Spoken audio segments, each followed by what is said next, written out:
But one of the things I talk about in my sessions is that I also think there's an opportunity for us to change our headset into assume good intent, especially at work. Because, my goal is to enable teams to work better together, more productively and faster. And the more that you can do that, the smoother your business goes. And I truly believe that will drive your bottom line. Are you a solopreneur looking to 2 times your revenue to fund your lifestyle and give back? Well, this podcast is for you. We bring you inspirational guests sharing actionable tips to solve many of the struggles you face each and every day. And now over to your host, Paul Higgins. Hello to the Build, Live, Give podcast. If you're a first-time listener, welcome. And if you're a regular, thanks for your support. Love to get your feedback at paul@buildlivegive.com. Our guest today is someone who has worked as a stand-up comedian, if you call that work. She's also the author of 2 books and also has 2 TEDx talks, something that I've always wanted to do. She worked at the same company as I, Coca-Cola, for over 30 years. And she's also someone who knows one of the greatest sports people alive. So listen to find out who that is. Why else should you listen? 3 key things. One is you'll learn exactly what a $240 billion company can do to improve your business. The second is the rule of 3 and how it will transform your speaking. And the last one is what you can do to get people to listen more to you. Certainly as a podcaster, something I'd love to have. So what I'll do now is hand you over to Lisa Fay from Lisa Fay Speaks. Welcome, Lisa Fay from Lisa Fay Speaks to the Build, Live, Give podcast. Great to have you here, Lisa. Oh, it's great to be here with you. Yeah, so I know we've got a lot in common other than you're funny and I'm not. But why don't we start with something that your family or friends know about you that I don't? My family and friends know that when I was in college, that I knew Michael Jordan, such that my friends told me later that what was important wasn't that I knew Michael, but it was that when I run into Michael, Michael knows me. Impressive. And, did he have that air, pardon the pun, at that time? I know that was really bad. He was a really great guy, nice man, nice young man when I was in college, and really nice man every time I run into him, which is at some wild intersection of our lives about every 5 to 7 years in some random place, never the same place twice. Excellent. Well, that's a great claim to fame. Great claim to fame that he knows you. I think that's the important part out of that. And I know you had a very distinguished career at Coca-Cola over 30 years. You had been a stand-up comedian, and now obviously you got your own leadership business. But what were the turn events that led you from having that great corporate career into running your own business? Well, I did have a great corporate career. I had spent 10 years in sales, 10 in marketing, and 10 in training and development, living all over the country and teaching some sales training in lots of parts of the world. And as happens in companies today, we had a restructure. And I was impacted by that restructure, and I had a decision to make. Did I want to go find another role in the company, or did I just want to leave?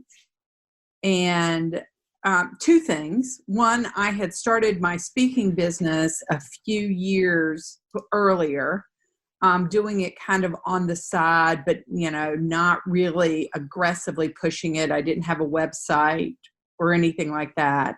And I was really enjoying that and wanted the opportunity to expand that.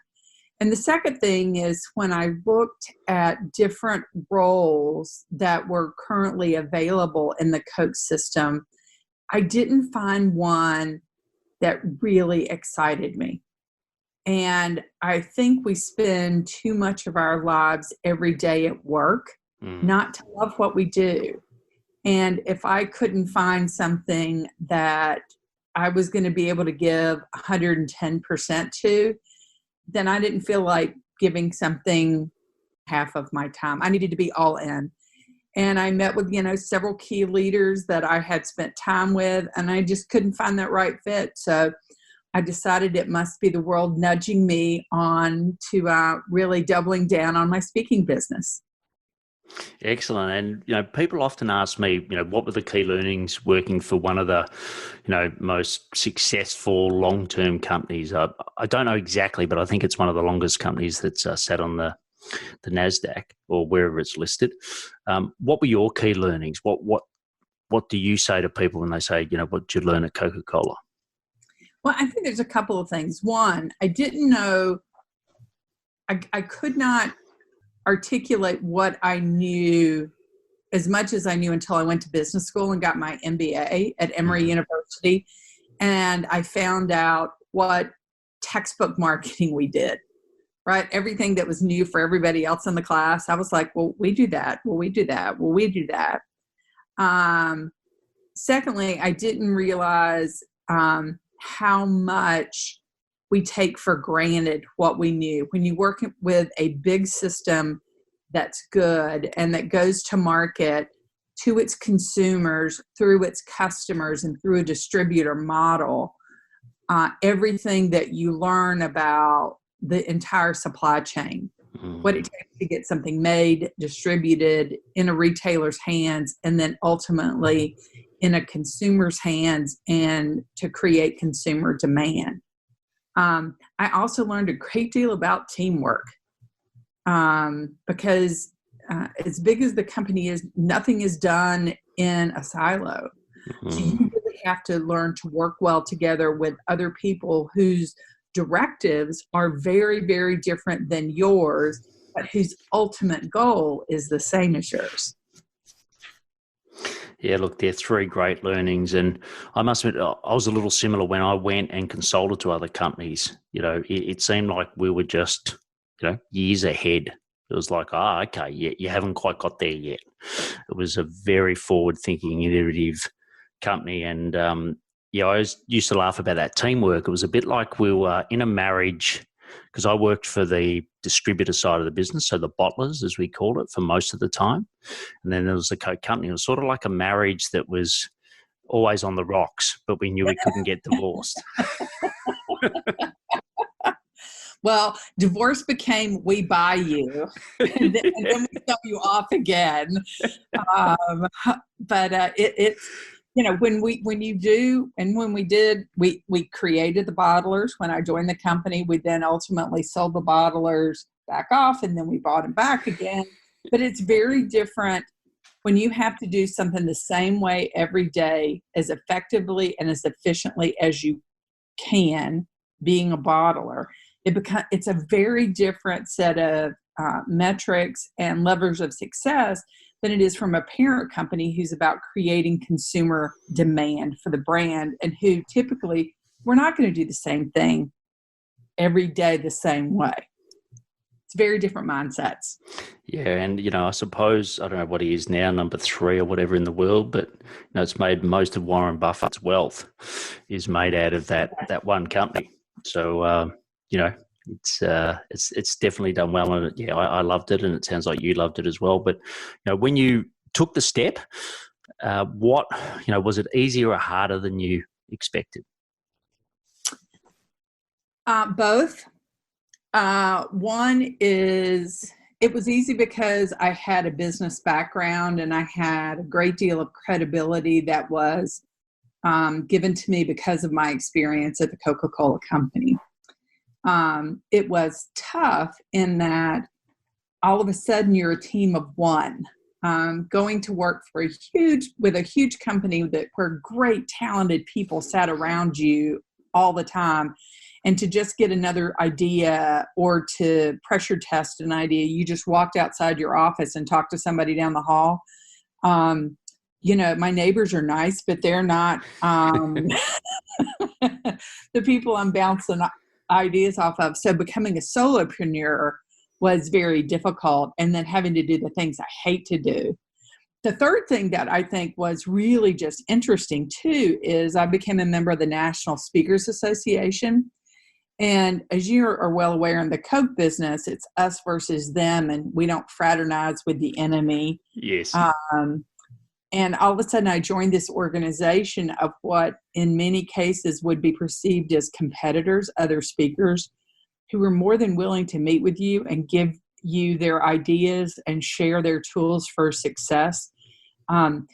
It was a huge change for me, but such a wonderful set of people who ultimately believe each speaker brings something different. And so helping you be successful doesn't impact me being successful, and creating a peer network of people that kind of do what you do, but help you accelerate your performance was an amazing thing to find. Yeah, look, and I could not agree with you more. That was, and still today, that's why I love working with solopreneurs, because everyone's just out to help each other because the pie is so big. Like I've got a lot of coaches and consultants in the community I run. They're all sort of targeting the same client, but, it's nearly, well, I can't remember the last time they'd pitch at the same client together. So that collegiate and collaborative atmosphere is brilliant. And I'll ask you a little bit more about the National Speakers Association in the next section. But what about support for you? So like you said, it was hard because the team of one. Who supported you? Was there mentors? Like you said, you have the Speakers Association. Who supported you in this transition? Well, one was a lady that helped talk me into really taking the jump several years ago into becoming a speaker, and she directed me to a lot of resources. Secondly, there were several key people at the National Speakers Association here in Georgia who really became early mentors, and they encouraged me to jump into a class that we were having at the time called ProPath, or the Path to Becoming a Professional Speaker. And I did that class for a year while I was still working, and it really helped me understand the business of speaking, and that truly kind of accelerated my performance. And then after doing my first really big speech, sitting down with someone who told me that was a wonderful speech, but to never give it again, and why. You want feedback? We don't want that sort of feedback. But it was great because she said the speech you gave was one that lots of people could give, and that I was more interesting in person than I was showing on the stage, and to truly let my personality come through instead of, I had been in training, so I'd been a teacher, and to quit teaching and start talking and motivating. Yeah, and look, I found, I can't tell you how long, but it would have been years that I still wrote as if I was in Coke. Like I'd write an email that I was still writing it to, our board or something like that. And it took me so long just to unwind and be myself. So I sort of had a double personality. I was like, professional Paul, and then, the guy that fooled around Paul. And yeah, did you find that in Coke? It was it was really professional. So it was hard sometimes to let down your guard. I think that at Coke, you were always cognizant of your audience, whether it was, your internal peer groups, or I worked in the customer management side for a long time, being sensitive to my customers and how they were, or the bottlers I dealt with, because each bottler had a different personality. So I spent more time thinking about how I was going to communicate to who I would be communicating to today, and being willing to shift and adjust so that they could hear the message. And there was a great deal of learning about that, but sometimes that does kind of stifle the who you are. But I have a base belief that the more you can bring yourself to work and be who you are, the more natural it is, the better that you are going to perform. Yeah, there's only one person that can't be copied, and that's you. So, without a doubt. Yeah. All right, brilliant. Well, we'll go on to the build section. So, when someone comes and asks you, hey, Lisa, what do you do? How do you answer that?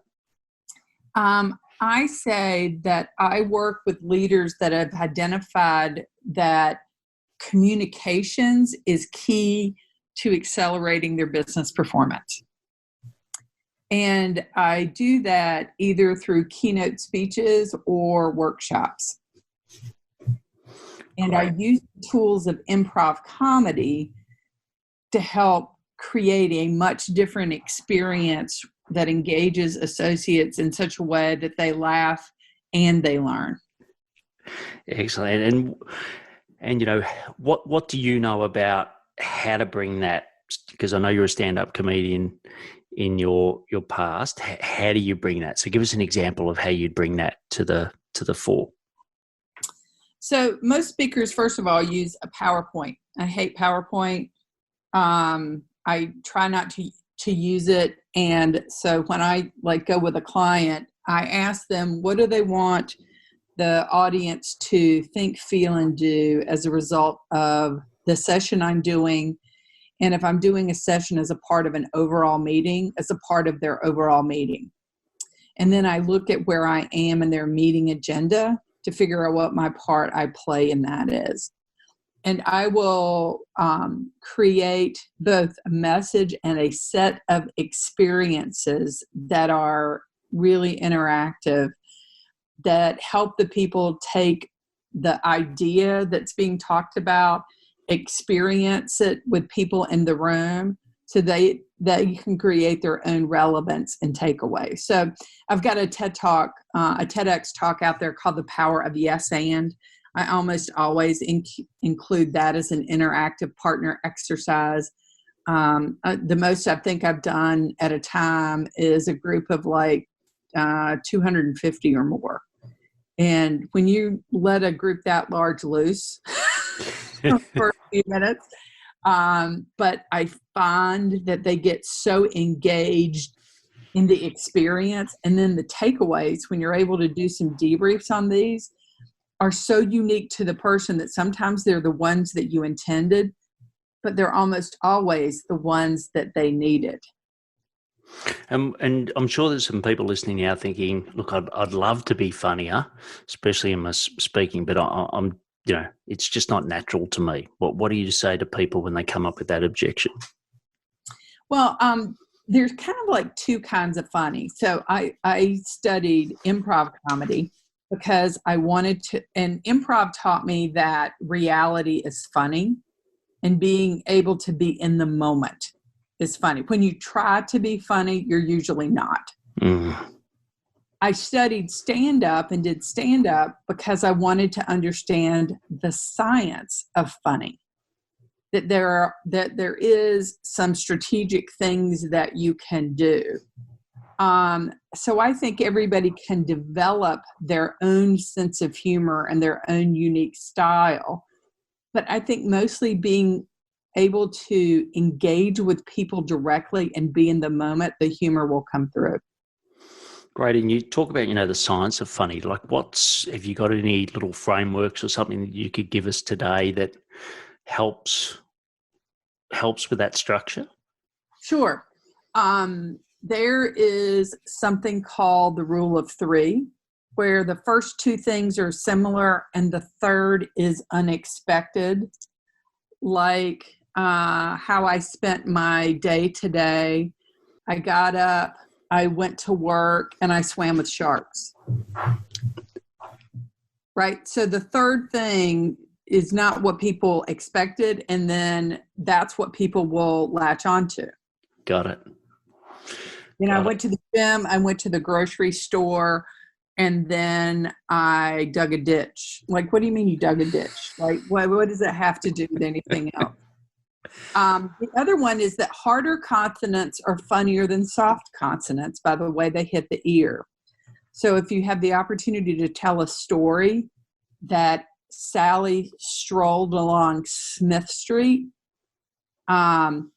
Kelly kicked along in Kabul, is funnier because it hits people's ears differently. those hard consonants catch your attention. So if I was telling stories that I would create, or I'm telling a story about people, I may change the names so that they hit people's ears differently. So that part of that is the science of funny. Great. And do you think with, I spend a lot of time, and I've got a lot of US clients, but obviously I'm from Australia, and we've become incredibly politically correct. To the point now where I can't even, I dare to say, your wife, I've got to say partner, like, it's just everywhere now. Is it similar in the US? And if it is, has that impacted humor a little? Yes and yes. I think there is we are over rotating towards political correctness. But one of the things I talk about in my sessions is that I also think there's an opportunity for us to change our headset into assume good intent, especially at work. Mm-hmm. If somebody says something that rubs you the wrong way, instead of immediately reacting to what they said, if I assume good intent, I'm going to try to look beyond the what you said to why you said it, and be able to say, hey, that made me uncomfortable. Okay, why? It creates conversation. So that's what I really, because, my goal is to enable teams to work better together, more productively and faster. And the more that you can do that, the smoother your business goes. And I truly believe that will drive your bottom line. So if we start with that framework, assume good intent, it will reconfigure what you hear, how you hear it, and then how you work with others. Excellent. And look around, that communication in teams. I'll definitely put links to your 2 books, polishing your communication and improve your communication in the show notes. A little bit about your business now. What's the best way for you to drive leads to your business? Well, the best way is usually word of mouth, because I'm a very different kind of speaker and very experiential. A lot of times when people experience me, that is the best way for people to recommend me. In lieu of that, I've got a couple of my 2 TEDx talks really help give an example of me. And finally, identifying people and listening for those words where, gosh, if my teams would just communicate better, recommending me as a solution, if you will. Great. And, you've done 2 TEDx talks, which I'll also put in the show notes. Would you recommend other people doing that? Has that had a material impact on your business? Oh, without a doubt. For two reasons. When I did mine, I didn't realize what a big deal it was at the time. It's become a bigger deal over time. Well, you do know MJ, so the people you used to hang out with, TEDx probably isn't that important. Well, that's true, but I hung out with him in the 80s, not the 2000s. Hey, we didn't ask when. But I think it forces you to crystallize your message in a short amount of time, which is a really good skill to have. Mm-hmm. 2, you get great coaching from the TEDx coaches that are leading the summits. And at the end, you get awesome video, because it is a highly professionally done production that a lot of times if I go speak at somebody's event and they give me video, the audio doesn't work. The picture isn't really good. It's a 1 camera shoot, not a 3 camera shoot. So you got me, but you didn't get the audience. So it really, I think, works well on a lot of fronts for people and helping get their messaging out. Great. And for you, a team, like who sort of supports you? I know before you said one of the hardest things is the team of 1. Has that changed as your businesses evolve? Well, I would say I have different role players on my team. So I have another entrepreneur in Atlanta that I meet with almost weekly that we challenge each other on our business, and we have very different sets of business. So that's been really good, and it forces me to look at it from another perspective. I've got another person that kind of proofreads a lot of the stuff that I publish. It was really helpful in my books because they look at my book from a totally different perspective than I do, and having that outside influence. They're not involved at the creation of it at all. They only see the finished copy when I'm ready to send it out to the publisher, and they give me some great edits from that.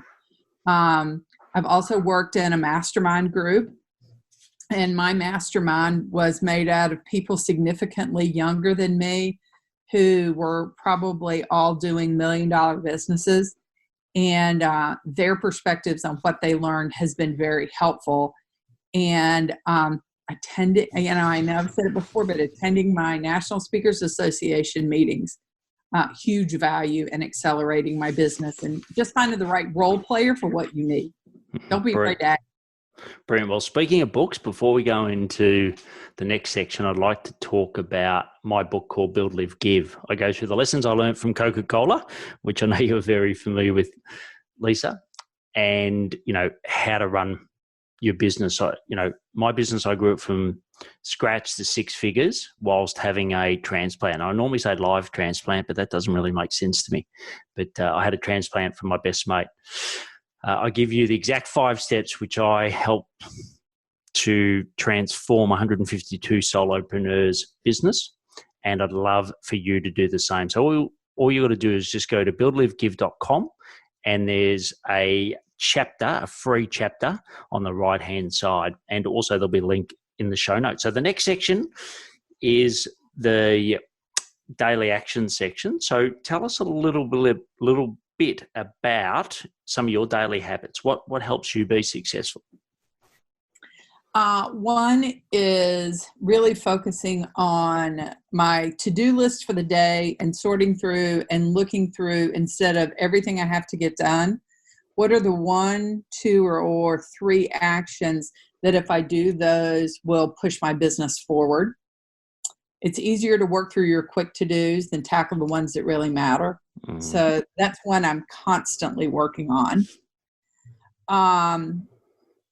2 is looking through which of my contacts have I not linked in with lately that could be valuable to me from a coaching perspective, a learning perspective, or getting out there in a new environment where I've never spent time in before, so that I'm able to think differently. And 3 is making time for myself and something for me, whether it's making sure I take a walk in the park this afternoon, a quick phone call with a friend I haven't seen for a while, or making sure that this weekend I take time to see an Atlanta attraction that I've not seen, or scheduling massage. I mean, if we're not practicing self-care, we're no good for anyone else.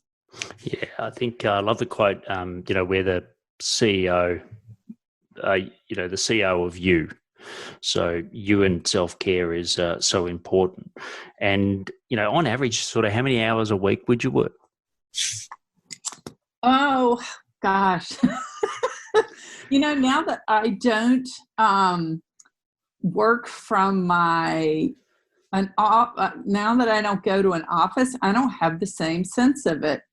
I probably work, I would say between 30 and 60 hours a week, because it depends on if I'm flying out to a client and working one of those events. That's almost 24/7 for several days. So it widely varies. Yeah, and I know they sort of all blend up. I was more towards the 60. And certainly when I was in hospital with some of the drugs I was taking, it just made me, basically work 18-hour days. What else do you do in a hospital? But now I sort of track it to try to pull it back. And, are there any things that you've done to sort of help pull back some hours? Well, one of my favorite passions is travel. I love seeing the world because it gives me totally different perspectives. So I try to go to a new continent at least. A new continent. I've already been to all 7 continents. I try to go to a new country every year. So this year, I've scheduled country 75 and 76. Wow. And again, just putting some of those things in my calendar that are personal and non-negotiable to make sure that I don't always work, that I don't work 24/7. Yeah, that's great. And I believe that one of those could be Australia and Kimberley's. Is that right? That's right. Well, actually, I've already been to Australia. Not a new country, but I've never been to the Western side. So I'm really looking forward to that. Beautiful. Well, yeah, look, I have to say this, but it is incredible, especially because my wife's from Western Australia. But actually thinking again, she probably doesn't listen to this, so it won't matter. The give section. So, what's a charity or a cause that you're passionate about and why? I'm really passionate about education. I was fortunate enough to go to 2 really outstanding universities. One, a public, which was the University of North Carolina and Chapel Hill. And the second one was a private school where I got my business degree. I got an MBA from Emory University. And I feel like one of the things I'm proudest of is my undergrad university. 1 in 5 scholars in undergrad at Chapel Hill are first-generation scholars, which it still kind of blows me away every time I think of that. And I like to see on the other end of business school, more women attend business school. And while I do give both my money and my time to both of those, I also recognize that college is not for everyone, and college is not a requirement to be successful. But I really support the broad idea of education and how do we bring I've got a really great friend in Atlanta that teaches coding to underprivileged kids and is truly working to lead the thoughtware in the Atlanta area about the opportunities that coding can create for people to get to kind of another generation of living in future that they may not have anticipated that they can have. So I would say education in the broadest sense is critical for me, and I've seen throughout the world in my travels that it can be a game changer for lots of people. I was listening to a podcast the other day. I can't remember what South American country. I think it was Uruguay, but they basically said that every child's going to have a computer, and they teamed up with someone from, it might have been MIT, to create $100 computer, and it just completely transformed. And they interviewed people that, showing what their lives had changed, how they were doctors, etc., all from rural areas in Uruguay getting a computer. Yeah, and my hometown is 800 people. So, a lot of people live and worked in agriculture, and a lot of people have lived and stayed in agriculture, and agriculture has changed. But education was one of those things that, ultimately gave me a career with a Fortune 50 company, and now has propelled me into a company of my own. Brilliant. Well, there's another thing we got in common, because I'm a country boy as well. Town was a little bigger than yours, but very similar. So look, the last section is the action section, where I ask you some questions and get some rapid fire responses. So the first one is, what are your top 3 personal effectiveness tips? Calendar what's important. Continually expand your network, and learn something new every single day. And on that, what are your source of getting new ideas? Well, I have. I'm a latecomer to the podcast world as an active listener, and being able to pick up new podcasts and challenging ideas there, as well as like I said, I joined a mastermind group of 20 and 30-year-olds. I am a little older than that. And sitting and listening to their no limits views, putting yourself in situations with people not like you to learn from, I think is critical. Yes, the problem with mentioning MJ before, if they search up his age, they'll probably get a bit of an indication of yours. That and the fact that I worked somewhere for 30 years. Yeah. Couple of giveaways. And what's an essential piece of technology that you run your business? What's really essential for running your business? I would tell you, I'll get really tactical. Calendly has saved me a ton of time because I don't have to go back and forth 15 times to figure out what time we can meet and talk. I use the monkeys. I use SurveyMonkey and MailChimp, and they both help me a great deal in getting work done and staying in touch with my community. And then finally, Waze to help me get where I need to go on time in the least amount of traffic possible. I had an exact example on the weekend. We're going down a freeway, a very popular beach spot, and Waze came up and said, you need to turn off here. And I'm like, this is crazy. And there was a major accident. It saved me about an hour of my time. But I reckon there's about 5 cars that turned off, and I reckon they were the only ones on Waze. So, yeah, highly recommend Waze. No commissions, but I highly recommend it. And time is our most valuable commodity. So there you go. Spot on. And what happened when you were bitten by that shark? I just made that up. Look, I when I had a nephrectomy in 2018, I've basically got a scar that looks like a shark bite. It's a little nasty, and often, especially with my teenage, I've got a 15-year-old boy, and also often when his friends come around, I say, oh, look, I'll only swim in the pool, and they're like, oh, why? And I'm like, oh, well, I was bitten when I was surfing. I'll sort of pull up my top, and they're like, oh my God, and then I've got to actually say, no, it was actually a surgery that went wrong. Well, so, I do have a scar, but it was from brain surgery. So that's a whole different story, a whole different day. Wow. Well, whatever the doctors did, it certainly worked well, because it's been a absolutely enthralling interview. I thoroughly enjoyed this. Similar backgrounds, but great answers, great content. So all the details will be in the show notes.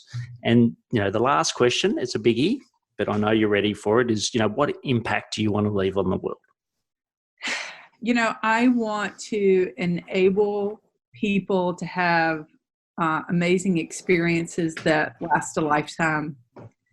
Whether it's the smallest interchange that I have in a coaching session, or an idea that I'm able to share with you in a large group hall where you're listening to me, that something I say enables you to have an experience that changes your life in such a way for the better. That's the most helping people become their best selves. Brilliant. Well, you can find out everything about Lisa Fey at Lisa, and it's FEY, so LISA, FEY.com. And you can get her books. You can see her 2 TEDx talks, and I'll also put all those links in the show notes. So brilliant having you on today, Lisa, and thanks for enthralling all of us here. Thanks for having me. I enjoyed it. Cheers. Bye. Bye. Thank you for listening to the Build, Live, Give podcast. If you like what you heard, please subscribe and leave us a review. It would mean the world to us.